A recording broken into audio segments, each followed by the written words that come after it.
Hello मित्रों, जय श्री मालपा, जय श्री कृष्ण, जय माताजी। हूँ छूँ भाविन राणींगा। आज आप जासू गिरनारनी गोदमां जे सौंदर्य प्रकृति आवेलू है त्या जटाशंकर में तमे आम मानो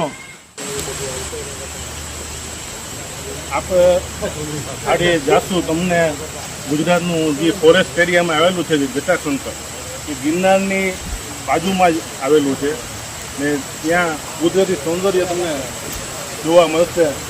જો અહીંયા ધોધ વહી રહ્યો છે, પાણીનો જળજળાટ આવી રહ્યો છે અને સૌથી ઉપર 8થી 500 પગથિયા ઉપર જાશું એટલે જટાશંકર મહાદેવનું મંદિર આવશે। તેના આપણે દર્શન પણ કરશું। રસ્તામાં તમને નવા નવા વનસ્પતિઓના તમને દેખાડશું। Thank you. તમે આ બધું જોઈ રહ્યા છો કુદરતી સૌંદર્ય છે જે આપણે જૂનાગઢનું સ્વર્ગ કહેવાય।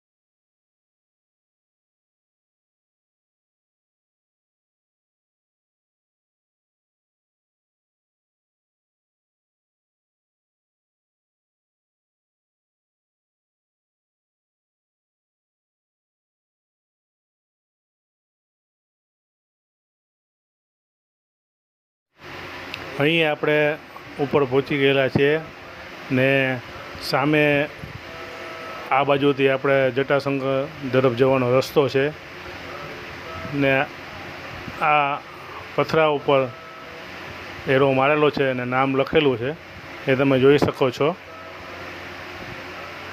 ધીમે ધીમે આપણે આગળ ચાલતા જશું અને આનંદ માણશું।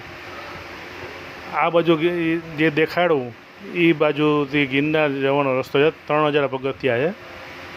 હવે ધીમે ધીમે આપણે આગળ જઈ રહ્યા છીએ ને તમે જોઈ શકો છો ચારે આખું જંગલ છે, ફોરેસ્ટ એરિયો છે ને બહુ સરસ મજાનું લોકેશન છે। ગ્રીનરી બહુ સારી છે, તમને જોવાની પણ બહુ મજા આવશે ને પથ્થરે એરા આપેલા છે એટલે તમે ભૂલા ન પડી જાઓ કે રસ્તો આડાવડો ન જાય તેના માટે। જંગલ જટાશંકર જવાનો આનંદ માણી રહ્યા છે, ઉપર ચડી રહ્યા ધીમે ધીમે। નેચરલ છે, સામે જોઈ શકો છો આજુબાજુ નજારો તમને બહુ સરસ છે। અહીંથી આગળ જશું આપણે ધીમે ધીમે હજી ઉપર જશું।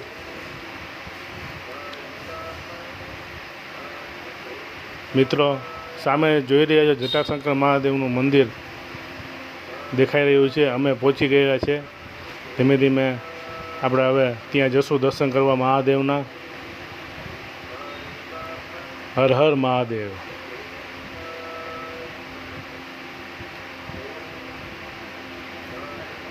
આ પહોંચી ગયા છે મંદિર પાસે। આપણે મહાદેવના દર્શન કરશું ને ધીમે ધીમે આપણે આગળ વધશું।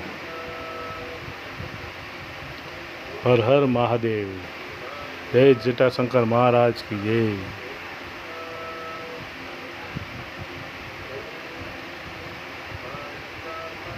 જય મહાદેવ ભોલેનાથ। હર હર મહાદેવ। હર હર મહાદેવ।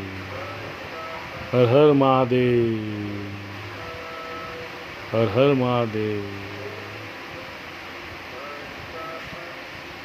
બહુ સરસ મંદિરના દર્શન થયા, તમે જોઈ શકો।